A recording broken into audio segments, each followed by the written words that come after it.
पेनाची nib या चिन्हासमोरील button दाबून संभाजीराजेंच्या स्वराज्य पक्षाला विजयी करा।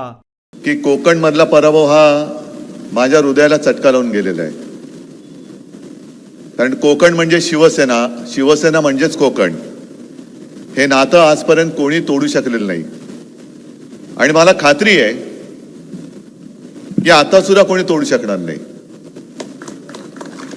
आपलं नातं असं आहे की ज्या वेळेला कधी कोकणावरती संकट आलं तर शिवसेना धावून येते, आणि शिवसेनेवरती जेव्हा संकट येतं तेव्हा कोकण मागे ठाम उभा राहतो। आज आपली शिवसेना मोदी आणि शहा संपवायला निघालेत, नाहीतर आजपर्यंत राजकारणात असं कधीच झालं नव्हतं। पक्ष फुटतात, काही माणसं या पक्षात नंतर त्या पक्षात, हे ठीक आहे, राजकारण म्हणून चालू राहतं। पण एवढा नीचपणा हा आजतागायत कोणत्याही राजकीय पक्षाने केला नव्हता। तो कोणी एकेकाळच्या आपल्या मित्रांनी केला, ह्याचं मला जास्त दुःख आहे आणि राग सुद्धा आहे।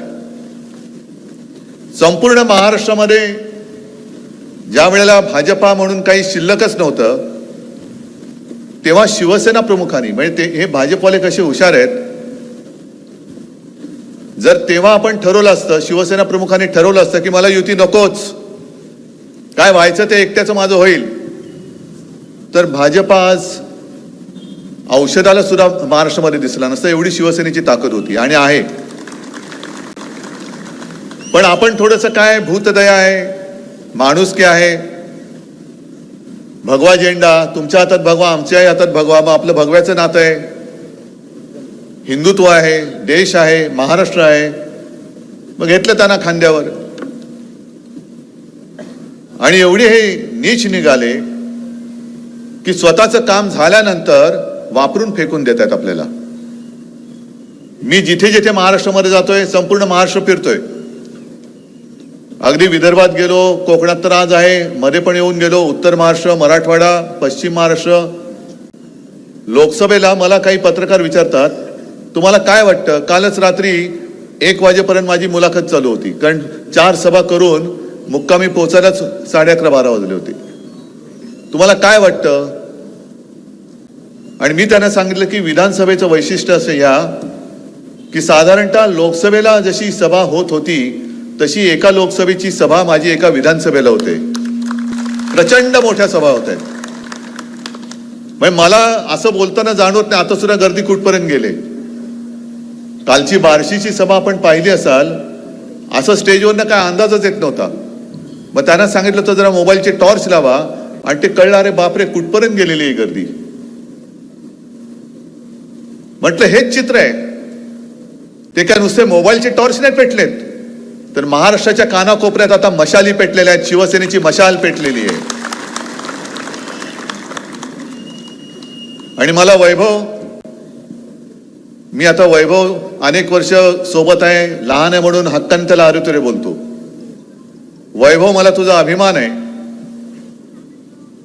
कारण तुला सुद्धा 50 काय आणखीन खोके मिळाले असते, पण तू हटला नाहीस, वाकला नाहीस, बदला नाहीस, आणि मुख्य म्हणजे मेंढ्यांप्रमाणे मोदी शहांचा लाचार झाला नाहीस, मला तुझा अभिमान आहे।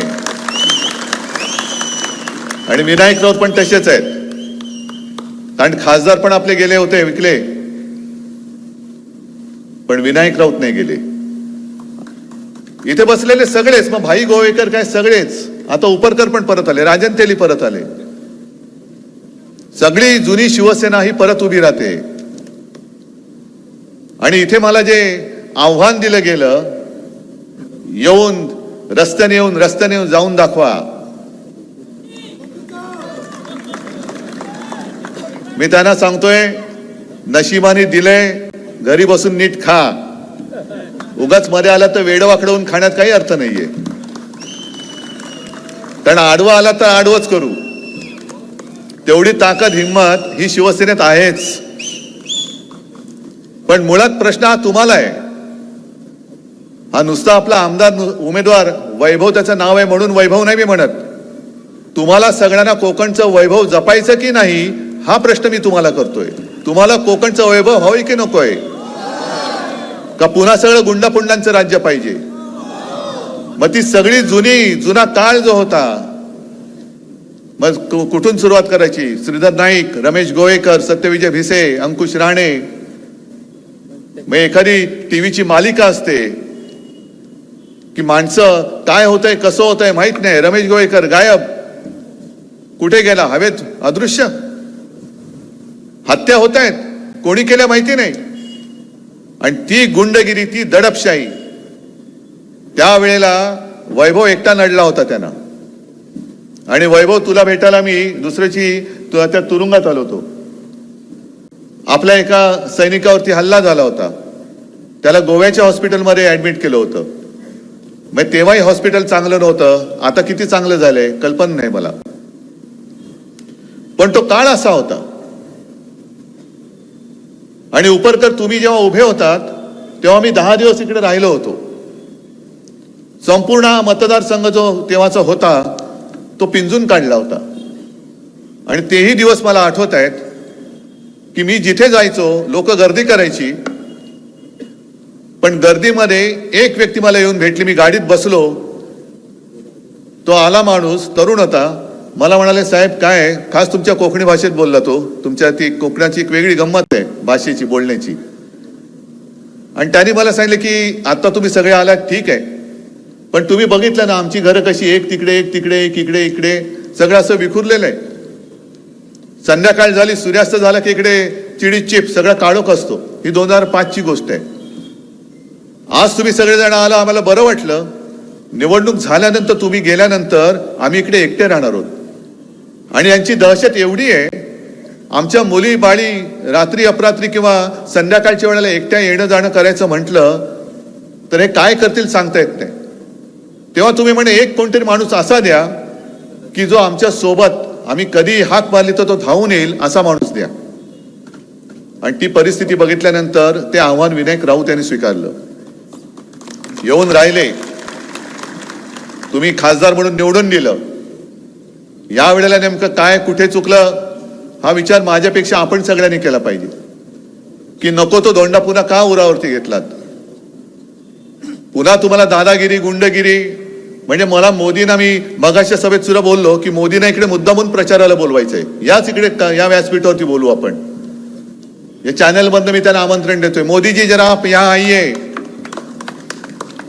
कारण तुम्ही जो लोकसभा निवडणुकीमध्ये कंठशोष करत होता, परिवारवाद परिवारवाद, घराणेशाही, म्हणजे शिवसेना प्रमुखांनंतर शिवसेना प्रमुखांच्या पुत्राने जर शिवसेना, त्यांनी शिवसेना प्रमुखाने मला दिली. मोदीजी तुमचं काय जातंय? कोण आहात तुम्ही? हा पक्ष हा माझ्या वडिलांनी स्थापन केलाय. तेव्हा तुम्ही कुठे होतात? हिमालयात होतात का विंध्य पर्वतात होतात? मला नाही माहिती. पण हा शिवसेना, हा पक्ष, शिवसेनेने जो जन्म घेतला तो मुंबईमध्ये जेव्हा मराठी माणसावरती अन्याय होत होता तेव्हा भूमिपुत्रांना न्याय देण्यासाठी, मराठी माणसांच्या न्याय हक्कासाठी म्हणून शिवसेना प्रमुखांनी ही शिवसेना स्थापन केली. आणि तिचं नेतृत्व जर शिवसैनिकांनी माझ्याकडे दिलं असेल, शिवसेना प्रमुखांनी त्याला संमती दिली असेल, तर तुम्ही चोंबडेपणा करणारे कोण? मग तुम्हाला शिवसेना प्रमुखांची घराणेशाही चालत नाही. परिवारवाद परिवारवाद. मग इकडे तुम्ही जे काय करता आहात, बाप डोक्यावर आणि पोरं खांद्यावर. मी डोक्यावरती बाप बसलाय, या खांद्यावर एक कार्ट, दुसऱ्या खांद्यावर दुसरा कार्ट. इसको क्या कहेंगे? मैं तुम्हाला हिंदुत्व मानणारी, तुम्हाला संकटात साथ देणारी शिवसेना आणि शिवसेना प्रमुख, त्या शिवसेना प्रमुखांची घराणेशाही नाही चालत. पण माझ्या कोकणावरती गुंडागर्दी करणारे, जोर जबरदस्ती करणारी घराणेशाही चालते. एवढे तुम्ही खाली उतरलात, मग कशाला तुम्ही बसलात तिकडे? हे आमचं हिंदुत्व नाहीये. मी जसं प्रत्येक सभेत सांगतो तसं याही सभेत सांगतो की मी भाजपला लाथ घातले, हिंदुत्व नाही सोडलं आणि कदापि सोडू शकत नाही, मी सोडणार नाही. आणि परत मी मुद्दामून त्यांना सांगतो, कारण त्यांचं तेच टायर सुरू आहे अजूनही, की काँग्रेस के साथ गए, आहेत ना, काँग्रेस माझ्यासोबत आहे, राष्ट्रवादी माझ्यासोबत आहे, अनेक मित्रपक्ष आमच्या सोबत आहे. कारण तुमची हुकुमशाही गाडायला म्हणून आम्ही एकत्र आलेलो आहोत. आम्हाला हुकुमशाही नकोय, आम्हाला शिवशाही पाहिजे, म्हणून आम्ही एकत्र आलेलो आहोत. म्हणजे आम्ही काँग्रेस सोबत गेलो तर लगेच यांनी हिंदुत्व सोडलं. मग मी त्याने जे काय प्रश्न विचारतो, मग तुम्हाला वाटेल उद्धव ठाकरे तुम्ही काय बोलताय, कोकणात आले आणि काश्मीरचं काय बोलताय. मुद्दामून बोलतोय, कारण अमित शहा येत आहेत, आज पण आले होते, नरेंद्र मोदी येत आहेत. काल तर मोदी उतरणार होते सोलापूरला, माझं हेलिकॉप्टर होतं कुठे, औसा. मोदी लँड होत नाही तोपर्यंत तुमचं हेलिकॉप्टर उडणार नाही. अरे वा रे वा. पंतप्रधान म्हणून जर का रुबाब दाखवायचा असेल तर पंतप्रधानांसारखे वागा. जेव्हा तुम्ही पंतप्रधान पदाची शपथ घेतली तेव्हा सर्वांशी सारखं आम्ही वागू ही शपथ तुम्ही घेतली, जशी मी मुख्यमंत्री म्हणून शपथ घेतली होती.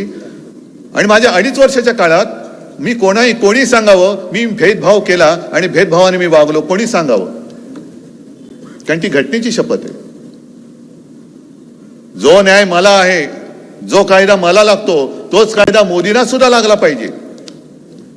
आणि जर पंतप्रधान तुम्ही असाल तर कोणत्याही एका पक्षाच्या उमेदवाराच्या प्रचाराला देशाचा पंतप्रधान येता कामा नये, हे सुद्धा आता कायदा करायला पाहिजे. कारण जशी तुमच्यासाठी भाड्याने आणलेली माणसं गरीब माणसं होती, त्यांचा काही दोष नाही, ही थांबली होती, तशीच माझ्यासाठी सुद्धा माझी जीवाभावाची माणसं ही थांबतात. आणि जोपर्यंत माझं हेलिकॉप्टर उडत नाही तोपर्यंत कधी, म्हणजे मी परवा 40गावला गेलो होतो, पोहोचेपर्यंत 6:30-7 वाजले. दुपारी 2 वाजल्यापासून लोक बसली होती, तुफान गर्दी होती. 2 वाजल्यापासून बसले उन्हात. मग तुम्ही मला का अडवता. आणि अमित शहाचं मी तुम्हाला जे सांगत होतो की उद्धवजी आप जवाब दीजिए, काय द्यायचा जवाब. की 370 कलम जे काढलं त्याला विरोध करणाऱ्यांबरोबर तुम्ही बसलात. पण अमित शहाजी 370 कलम काढताना शिवसेनेने तुम्हाला पूर्ण पाठिंबा दिला होता आणि त्या काढल्याबद्दल तुमचं कौतुक तेव्हाही केलं होतं, मी आज पण करतो. 370 कलम हे काश्मीरसाठी महत्वाचं आहेच, देशासाठी आहेच. काश्मीर हा आपल्या देशाचा माझ्या देशाचा अविभाज्य भाग आहे, हे मान्यच आहे आम्हाला आणि तो पाहिजेच. पण 370 कलम काढलं ते लोकसभेसाठी ठीक आहे, कोकणामध्ये येऊन तुम्ही त्याचं काय कौतुक सांगताय. मराठवाड्यामध्ये मी फिरलो, विदर्भामध्ये फिरलोय, शेतकरी संतापलेत नुसते, कारण सोयाबीनला भाव नाहीये, कापसाला भाव नाही, डाळीला भाव नाही, काय संपूर्ण वाताहत झालेली आहे. आणि त्या शेतकऱ्याने जे आशेने तुमच्याकडे बघतायत की काहीतरी तुम्ही द्याल, पण तुमची ती आयात निर्यात धोरणं अशी तुम्ही आखता की आता कांद्याचे भाव पडायला लागलेले आहेत. आणि तो तुमच्याकडे बघतोय की माझ्या सोयाबीनला हमी भाव कधी देणार. आज त्या शेतकऱ्यांना माझ्या या चॅनलच्या माध्यमातून सांगतोय, मराठवाडा आणि विदर्भाच्या, की तुम्ही सोयाबीन विकण्याची घाई करू नका. आपलं सरकार येतंय. आपलं सरकार आल्यानंतर मी तुम्हाला वचन देतोय की हमी भावाने शासन तुमचं सोयाबीन खरेदी करेल. पण हे वचन मी देतोय, हे वचन ना मोदी देत ना अमित शहा देत. बिंदे तर सोडूनच त्यांचे चिंध्याच झालेले आहेत. मग 370 कलम काढलं, सोयाबीनच्या हमी भावाचं काय, कापूस खरेदी कधी होणार. अरे मी 370 कलम काढलं ना, दुधाला भाव नाही, 370 कलम काढलं की महिला सुरक्षित नाही, 370 कलम काढलं. काय करायचं इकडे त्या कलमाचं. आमच्याकडे आंब्याची कलम आहेत, बाकी सगळी कलम आहेत.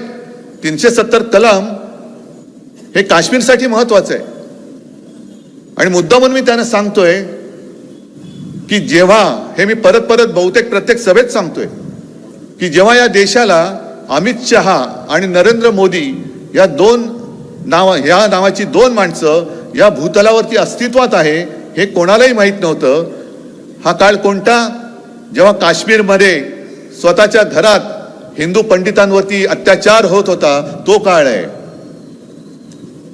हे मला वाटतं तेव्हा बसले होते व्हीपी सिंगच्या मांडीला मांडी लावून. ना तेव्हा मोदी धावून आले, ना अमित शहा धावून गेले. काश्मीरी पंडित घरदार सोडून देशामध्ये निर्वासितासारखे पसरत होते, लोंडेच्या लोंडे इकडे तिकडे जात होते. मग तो नटसम्राट मधला तो डायलॉग आहे ना, कोणी घर देता का घर, ही अवस्था आपल्याच देशात त्या काश्मीरी पंडितांची झाली होती. आणि तेव्हा फक्त आणि फक्त हिंदू हृदय सम्राट शिवसेना प्रमुख बाळासाहेब ठाकरे यांनी त्यांना महाराष्ट्रामध्ये घर दिलं होतं. ते उगाच नाही त्यांना हिंदू हृदय सम्राट म्हणत, त्यांनी करून दाखवलं होतं. आणि हातामध्ये काय फक्त एक महाराष्ट्र होता, नक्कीच होता, पण बाकीची राज्य हे कोणी त्यांना तिकडे बोलवत नव्हती, ना भाजपवाले बोलवत होते ना आणखीन कोणी. फक्त शिवसेना प्रमुखांनी सांगितलं की माझ्या महाराष्ट्रामध्ये या. त्यांना शाळा कॉलेजमध्ये कुठे ऍडमिशन असेल त्या दिल्या, घराची सोय केली. म्हणून आज सुद्धा मी कुठेही गेलो आणि कोणी काश्मीरी पंडित भेटला तर मला एक तर वयाने मोठे असतील तर मला मिठी मारतात आणि माझ्याहून वयाने लहान असलं तर सरळ माझ्या पाया पडतात की हम बाला साहब से नहीं मिल सके लेकिन आपके रूप में हम बाला साहब को देखते हैं. आणि याला तुम्ही घराणेशाही म्हणता. ती घराणेशाही तुम्हाला मान्य नाही. आणि चोर दरोडेखोरांची, लोकांच्या जमिनी बळकवण्याची, धमक्या देण्याची, इकडे घुसून मारीन तिकडे घुसून मारीन, याला तुम्ही डोक्यावरती घेता. बरं ठीक आहे, तुम्हाला शिवसेना संपवायची ना, करा प्रयत्न, बघतो कोण राहतं शिल्लक. शिवसेना आहे आणि तुम्ही आहात. तुम्ही बाकीच्या तुमच्या त्या यंत्रणा न घेता मर्द असाल तर समोरासमोर येऊन लढा. मर्द असाल तर. आणि मर्द नसाल तर मग तुमचे ते ईडी, इन्कम टॅक्स, सीबीआय वाले जसे वापरता याचा अर्थ तुम्ही मर्द नाही आहात, नामर्द आहात. तुम्ही सरकारी यंत्रणांचा दुरुपयोग करता आहात. माझ्या लोकांना धमक्या देतात, जुन्या केसेस उकरून काढता आणि त्यांची फोडाफोडी करताय, पैसे देताय, तो सुद्धा माझ्या जनतेचा खाल्लेला. आणि या नामर्दाशी लढावं लागते, याच्यासारखं मला दुसरं दुर्दैव वाटत नाहीये. जो उल्लेख तू वैभव केला छत्रपती शिवाजी महाराजांचा पुतळा, अरे याचा सूड आपण घेणार आहोत की नाही, का नुसतं छत्रपती शिवाजी महाराज की जय बोलणार? जर शिवाजी महाराजांचा पुतळा पडल्याचा सूड आपण घेणार नसो तर मग आपण छत्रपतींचा जय जयकार करण्याच्या लायकीचे नाही आहोत. जर आपण स्वतःला छत्रपतींचे मावळे समजत असू तर ज्या भ्रष्ट हाताने तो पुतळा उभारला, ज्या अशुभ हाताने तो पुतळा उभारला, तो पुतळा उभारण्यामध्ये सुद्धा ज्यांनी पैसा खाल्ला, त्या भाजपाच्या आणि मिंद्याच्या उमेदवाराला एक सुद्धा मत या पवित्र कोकण भूमीमधनं पडता कामा नये. ही जबाबदारी तुमची आहे. मी आता गाडीने येताना डावीकडे वळलो असतो तर सिंधुदुर्ग किल्ला, इकडे आलो तर तुम्ही सगळे शिवरायचे मावळे. अरे ज्या शिवाजी महाराजांनी आपल्या इथे येऊन स्वतःच्या देखरेखीखाली एक आपल्याला वैभव उभं करून दिलं सिंधुदुर्ग किल्ल्याच्या रूपाने. 400 वर्ष झाली, तेव्हाची आक्रमण तर वेगळीच होती, पण त्याच्यानंतर ऊन वारा पाऊस लाटांचे तडाखे, मग ती चक्रीवादळ असतील, तोक्ते असेल, निसर्ग असेल, अशी कित्येक वादळं ही गेल्या 400 वर्षात आपल्या जन्माच्या आधी येऊन गेली असतील, तरी सुद्धा सिंधुदुर्ग ताठ मानेने उभा राहिला, कारण महाराजांच्या पवित्र स्पर्शाने तो पावन झालेला आहे. म्हणजेच याचा अर्थ महाराज इकडे आले असतील तेव्हा इथे सुद्धा कधीतरी त्यांचा वावर झाला असेल. तुम्ही भाग्यवान आहात की ज्या मातीला महाराजांचा स्पर्श झाला त्या मातीत तुमचा जन्म झाला आणि त्या मातीमध्ये तुम्ही राहता. तुम्ही भाग्यवान आहात, पुण्यवान आहात. निष्ठा ही तुमच्या रक्तामध्ये असली पाहिजे. शिवप्रेम हे तुमच्या नसा नसामध्ये भिनलेलं असलं पाहिजे. ते कोश्यारी सुद्धा होते, महाराजांचा अपमान केला, आपण मोर्चा काढला, पण मोदीने हटवलं नाही त्यांना. पण मोदींचा अपमान केला असता तर तत्काळ त्याला निलंबित केला असता. म्हणजे माझी काल ज्यांनी मुलाखत घेतली त्यांनी मला सांगितलं की मोदींची पण बॅग तपासली गेली होती. म्हटलं तपासली गेली होती ओरिसात, पण तपासल्यानंतर ज्यांनी तपासली होती त्याला निलंबित केलं गेलं होतं, त्याला निलंबित करून टाकलं होतं. मग ही अशा पद्धतीने यांची दडपशाही सुरू आहे. वाटेल ते करतायत आणि नुसतं शिवप्रेमाचं नाटक करतायत. पुतळा पडल्यानंतर आमचे मिंदे दाढी खाजवत बोलतायत की वारच असं होतं की वाऱ्याने पुतळा पडला. अरे मिंद्या, तुझी दाढी नाही फडफडली? हा, वाऱ्याने दाढी नाही हल्ली, पुतळा पडला? काय लाज लज्जा शरम काय आहे की नाही? आणि आज सावंतवाडीतून मी आलो, सावंतवाडी मधले दुसरे ते आपले खाली मुंडी पाताळ ढुंडी, नजर त्यांची कोल्ह्याची आहे. बघा तुम्ही, असे करून बघतात, बोलतात. त्यांनी आणखीन तारे तोडले. म्हणजे वाईटातून काहीतरी चांगलं होईल. खरंच मी त्यावेळेला जे आपण मोर्चा काढला आणि जोडे मारा, ते जोडे मारा म्हटल्यानंतर यांना जोड्याने मारायचं नाही तर दुसरं काय करायचं. महाराजांच्या म्हणजे आपल्या दैवताचा पुतळा पडतोय आणि म्हणतो वाईट झालं पण त्यातनं काहीतरी चांगलं होईल. नाही, चांगलं जरूर होईल, पण ते पुतळा पडला म्हणून नाही, केसरकर पडेल तेव्हा चांगलं होईल. इथे सुद्धा इकडे आणि पलीकडे 2 चिल्ली पिल्ली पडतील तेव्हा कोकणचं चांगलं होईल. म्हणजे त्यांच्यासाठी वाईट होईल पण कोकणासाठी चांगलं होईल. आणि मी करून दाखवीन कोकणाचं चांगलं. मी आहे, मी देतोय तुम्हाला वचन. उण्यापुऱ्या 2.5 वर्षाच्या काळामध्ये कोरोनाचा काळ असा भयानक होता की अनेक जण, म्हणजे तो काळ मला आठवला तरी अंगावरती शहारा येतो. रात्री अपरात्री कधी मुख्य सचिवांचा फोन वाजला की बापरे भयानक काय होतंय आणि काय नाही. एकदा तर सकाळी मुंबई महापालिका आयुक्तांचा फोन आला आणि अक्षरशः ते फोनवरती रडायचं बाकी होते. म्हटलं काय झालं, कारण मला माहिती मिळालेली होती. म्हणाले साहेब कालची रात्र ही काळरात्र होती. म्हटलं काय झालं. ते म्हणाले आपल्याकडे अचानक मला कळलं की एका हॉस्पिटलमध्ये साधारणतः 150 रुग्ण आहेत आणि ऑक्सिजनचा पुरवठा संपत आला. मग काय म्हटलं करायचं काय. ते म्हणाले एवढी आपली तारांबळ उडाली. सुदैवाने आजूबाजूच्या हॉस्पिटलमध्ये सोय होती कारण बेड तुडुंब भरलेले होते. सगळेच्या सगळे रुग्ण आपण कोणी न दगावता आपण हलवू शकलो. आता ते सुरक्षित आहे. नाही तर कालची रात्र ही फार वाईट रात्र होती. हे कोणाला तेव्हा मिंदेला माहिती पण नाही. झोपला असेल किंवा बसला असेल त्या देवेंद्र बरोबर गुटरगू करत. ही सगळी रात्री अपरात्री आपल्या शासकीय यंत्रणेने काम केलं. तुम्ही सगळ्यांनी सहकार्य केलं आणि आता हे टिकोजीराव गद्दारी करून तिकडे गेलेत आणि म्हणतात 2.5 वर्षात तुम्ही काय केलं. अरे नसतं केलं तर तू वाचला नसतास. वाचलाच नसता तू. आणि अजूनही सुधरत नाहीये.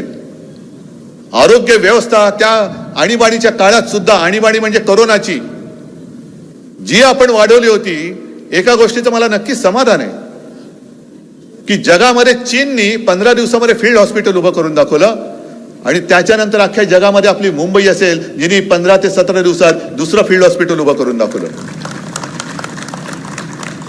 म्हणजे आपण कुठेही कमी पडलो नाही. परदेशामध्ये कोणी नंतर काय केलं असेल माझ्या तरी ऐकूयात नाहीये, पण महाराष्ट्राच्या बाहेर दुसऱ्या राज्याने, एकाही राज्याने फील्ड हॉस्पिटल आपण जसं केलं होतं बीकेसी मध्ये आणि इतरत्र तसं उभं केल्याचं मी सुद्धा ऐकलं नाही किंवा वाचलेलं नाहीये. आपण टास्क फोर्स नेमला. कुठे ऑक्सिजन कमी पडू दिले नाही, औषधं कुठे कमी पडू दिली नाही, डॉक्टरांची कुठे हेळसांड होऊन दिली नाही. आणि करोनाचं संकट सगळं फोफावलं असताना गुजरातमध्ये आणि उत्तर प्रदेशमध्ये अजूनही ते फोटो तुम्हाला मिळतील, सार्वजनिक चिता पेटल्या होत्या. भयानक होतं दृश्य. पण तुम्ही सगळ्यांनी सहकार्य केलं म्हणून आपण महाराष्ट्र वाचवू शकलो. महाराष्ट्र वाचवला म्हणजे तेव्हा जे काही सर्वे येत होते, उद्धव ठाकरे नंबर 1 मुख्यमंत्री.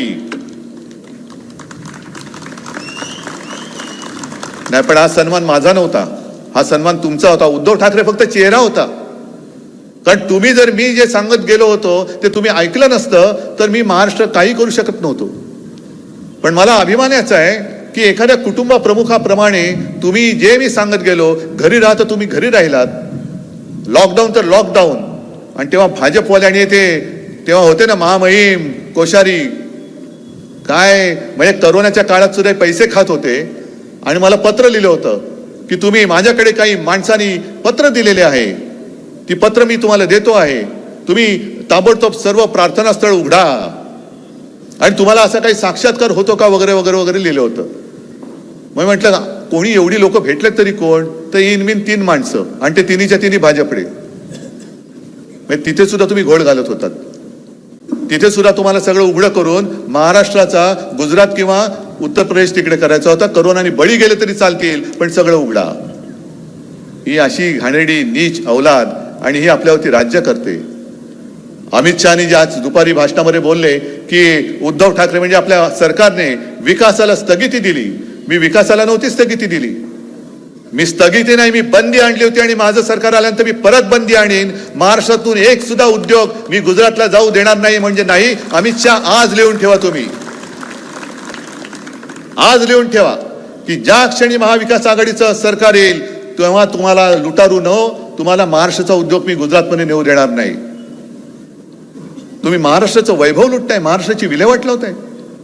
महाराष्ट्रात येणारे आणि होते ते उद्योग सगळेच्या सगळे तुम्ही गुजरातला नेताय. गुजरात गुजरात हे गुजरात ते गुजरात. वेदांत फॉक्सॉन गुजरातला नेला, टाटा एअरबस गुजरातला नेला, मेडिकल डिव्हाइस पार्क गुजरातला नेला. हे सगळे चांगले उद्योग हे गुजरातला नेत आहेत आणि विनाशकारी रिफायनरी ही माझ्या निसर्ग संपन्न कोकणाच्या माथीवर मारताय. रिफायनरी घेऊन जा गुजरातला, पण माझा टाटा एअरबस मला परत द्या.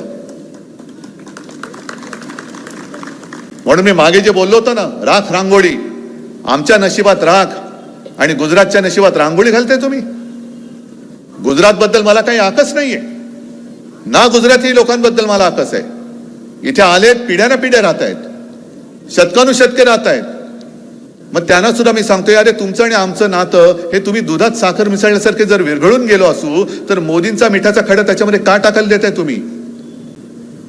आणि मोदी आणि शहाना सुद्धा सांगतोय की तुम्ही आज आहात उद्या नाहीत, पण आज महाराष्ट्र आणि गुजरात आणि संपूर्ण देश अशी जी काय तुम्ही भिंत बांधताय, तुम्ही गेल्यानंतर सुद्धा ती जर्मनीची भिंत होती ना, तशी भिंत तुम्ही या देशात आणि गुजरातमध्ये बांधून जाता, हे लक्षात ठेवा. ही भिंत म्हणजे अंबुजा सिमेंटचं ऑफिस सुद्धा गुजरातला घेऊन गेले. काय नेमकं या कोकणासाठी केलं काय. आणि आज मला जे इकडेचे खासदार दुर्दैवाने झालेले हे मला आव्हान देत आहेत, अरे महाराष्ट्राचं रक्त तुझ्या अंगामध्ये असेल तर महाराष्ट्र लुटणाऱ्यांच्या विरोधात तू उभा राहा. मला काय आव्हान देतोस. मी उभा आहे, महाराष्ट्र लुटारू आणि महाराष्ट्राच्या मध्ये मी उभा आहे. काय आणि आपलं सरकार पाडलं. मी तुम्हाला एक साधी गोष्ट सांगतो, सगळ्यांना हल्ली सांगतोय. आता जर का तुम्ही विधिमंडळाकडे पाहिलात तर मुख्यमंत्री हा शिवसेनेतनं चोरलेला, दोन्ही सभागृहाचे अध्यक्ष सभापती हे शिवसेनेतनं चोरलेले, दोन्ही सभागृहाचे विरोधी पक्ष नेते एक तर आपलेच अंबादास दानवे आहेत, पण दुसरा विजय वडेट्टीवार हा सुद्धा ओरिजिनल शिवसैनिक. अर्ध्याहून अधिक मंत्री हे आपल्या शिवसेनेचे गद्दार. आमदार सुद्धा जे नेले ते शिवसेनेचे. म्हणजे तुम्हाला शिवसेनेची शक्ती पाहिजे पण उद्धव ठाकरे नको. कारण तुम्हाला माहिती आहे की महाराष्ट्र लुटायला न देणारे एकच माणूस आहे, तो म्हणजे उद्धव बाळासाहेब ठाकरे. आणि आज तुम्ही सगळेजण इकडे जमलेले आहात. आपला वचननामा तुमच्यापर्यंत पोहोचलेला असेलच. पोहोचलाय ना का परत बोलू. परत बोलण्याची गरज आहे. कारण मला बरेच जण सांगतात की आपला वचननामा पोहोचवा सगळ्यांकडे. म्हटलं पोहोचवायचा तो पोहोचवलेलाच आहे. आपण 5 जीवनावश्यक वस्तूंचे भाव स्थिर ठेवणारे तुम्हाला कळलेलं आहे. कळले ना. मुलींप्रमाणे मुलांना सुद्धा मोफत शिक्षण देणार हे सुद्धा तुम्हाला कळलेलं आहे. अनेक गोष्टी कळलेल्या आहेत. पण मुद्दामून एक मुद्दा स्पष्ट करतो, मुलींप्रमाणे मुलांना शिक्षण का मोफत देणार आहे. मी 3-4 दिवसापूर्वी युट्यूबवरती एक क्लिप पाहिली. राजदीप सरदेसाई जे ज्येष्ठ पत्रकार आहेत त्यांनीच मला पाठवली, त्यांनीच ती केलेली आहे. अमरावतीमध्ये ते एका घरी गेले होते, ज्या घरामध्ये एका शेतकऱ्याने आत्महत्या केली. मग त्यांच्या घरी ते गेले. दुर्दैवाने जिचं कुंकू पुसलं गेलं ती आपली बहीण तिकडे बसली होती. ज्याने आत्महत्या केली तो 47 वर्षाचा शेतकरी होता. मग त्याची 2 तरुण मुलं ही त्यांच्या झोपडीसारख्या घरामध्ये होती. काळोख घरामध्ये काळोख. या कॅमेऱ्यासाठी जो काय यांची संगन असते तो उजेड होता, तोच उजेड. आणि मग राजदीप सरदेसाईंनी त्यांना विचारलं, ताई तुमचं नाव काय. मुलांना विचारलं तुमचं नाव काय, किती कर्ज होतं. ते म्हणले 1.25 लाख कर्ज होतं. 1.25 लाख कर्जासाठी म्हणजे अदानीना वगैरे करोडो रुपये हे असेच देऊन टाकतायत. करोडो रुपयाची मुंबई ही फुकट देऊन टाकतायत. पण माझ्या महाराष्ट्रातला शेतकरी 1.25 लाखासाठी आत्महत्या करतोय. मग त्या दुसऱ्या जो लहान मुलगा होता, लहान म्हणजे असेल एक 14-16 वर्षाचा वगैरे असेल, त्याला विचारलं तू काय करतो, शाळेत जातो का. तो म्हणला नाही मी शिक्षण सोडून दिलं. सोडलं का सोडलं. फी कशी भरणार, डोक्यावरती कर्ज आहे, वडिलांनी आत्महत्या केले. मग तू काय करणार, शेती करणार का. तो म्हणाल मी शेती नाही, शेती सोडून मी हमाली करेन पण मी शेती नाही करणार. म्हणजे मुलांना शिकायचंय पण फी भरता येत नाही म्हणून मुलं शिकत नाही. आणि आम्ही 370 कलम काढलं ना, आम्ही राम मंदिर बांधलं जे गळतंय. उद्धवजी राम मंदिर कब जाएंगे, मी त्यांना म्हटलं ते गळायचं बंद होईल तेव्हा मी जाईन. पण पैसे नाहीत म्हणून मुलं शिक्षण सोडताय आणि तुम्ही फक्त 1500 रुपयावरती या आमच्या माता भगिनींची थट्टा करताय. 1500 रुपयामध्ये मुलाची फी भरू शकतात का? डोक्यावरचं कर्ज फिटू शकतं का? घरदार चालू शकतं का? आज मराठवाड्यात आणि विदर्भामध्ये अशी परिस्थिती आहे की मुलांची लग्न होत नाही, कोण मुली द्यायला तयार नाही, कारण शेतकऱ्याला कोण मुलगीच देत नाहीये. आपला अन्नदाता, अख्खं जग ज्याच्यासाठी चालतं, 2 घासासाठी जग चालतं आणि तो 2 घास देणारा तडफडतोय, मरतो, म्हणजे तो आपल्याला जगवतो पण आपण त्याला जगू शकत नाही. काय कोणता कारभार चाललाय? कशासाठी मोदीजी तुम्हाला मत द्यायचं, कशासाठी मिंद्याला मत द्यायचं, कशासाठी फडणवीसला द्यायचं, कशाला अजित पवार द्यायचं? हे खोके घेऊन बसलेत, खोकेच्या खोके बोके नुसते माजलेत. आणि म्हणून मी तुमच्याकडे आलेलो आहे, हक्काने तुमच्यासाठी आलेलो आहे की आज केवळ शिवसेना अडचणीत नाहीये, आज तुम्ही सुद्धा अडचणीत आहात. आज आपला महाराष्ट्र अडचणीत आहे. म्हणून मला तुमची मदत पाहिजे, म्हणून मला तुमचे आशीर्वाद पाहिजे, म्हणून मला तुमची साथ पाहिजे. आणि मी तुमच्या दरबारात हक्क मागायला आलेलो आहे, हक्काने न्याय मागायला आलेलो आहे, आशीर्वाद मागायला आलेलो आहे. हा वैभव नुसता वैभव नाही, वैभवच्या बरोबर मी उभा आहे. पलीकडे राजन तेली सोबत मी आहे, तिकडे संदेश सोबत मी उभा आहे. सगळीकडे संपूर्ण कोकण, राजन आहे, बाळमाने आहेत, सगळीकडेच. हे मत हे केवळ एका उमेदवाराला नाही, हे मत तुमच्या भविष्याला देताय तुम्ही.